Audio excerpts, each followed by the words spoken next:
le seul calendrier de l'avant qui t'aide à maîtriser ton argent avant qu'il te maîtrise, jour 20. Aujourd'hui, on parle d'un piège beaucoup plus fréquent que tu ne le penses, le piège du trop intelligent pour investir.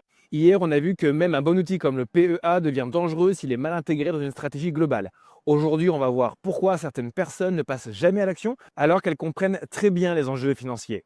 Quand tu comprends que l'argent est une ressource limitée et que chaque euro dépensé quelque part est un euro que tu ne mets pas ailleurs, tu peux vite tomber dans ce piège de ne plus rien faire parce que tu analyses tout, tu compares tout. Tu veux la meilleure option, les meilleurs timings, le meilleur produit, et à force de vouloir le choix parfait, tu ne prends aucune décision. Et en attendant, le temps passe. Pire, tu vois des personnes autour de toi qui, elles, prennent des décisions et toi, tu fais du surplace. C'est là la différence fondamentale entre choisir et décider.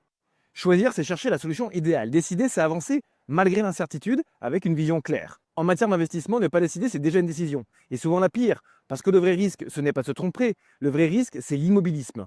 Pendant que tu compares, le temps passe. Et comme on l'a vu déjà dans une vidéo précédente, le temps est le levier le plus puissant en matière de stratégie patrimoniale. Oui, un investissement même imparfait commencé tôt, presque toujours un investissement avec une meilleure rentabilité, mais commencé trop tard, ou plus tard en tout cas. La bonne approche, tu l'as compris, c'est celle-ci. Tu définis ton objectif, tu poses une stratégie cohérente en fonction de tes ressources et ton horizon de temps, et tu te lances malgré l'incertitude. Et ensuite, tu ajustes ton chemin.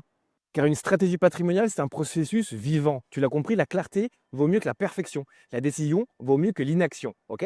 Entendons-nous bien, l'idée n'est pas d'investir sur tout et n'importe quoi. C'est pour ça notamment que ça peut être utile de te faire aider, soit par un réseau de personnes qui sont professionnelles ou qui ont déjà fait avec de la réussite, ou alors de faire appel à un conseiller en gestion de patrimoine. Et c'est pour ça notamment que demain on attaque une autre croyance, celle qu'il faut de l'argent ou être riche pour faire appel à un conseiller en gestion de patrimoine. Belle soirée et à demain.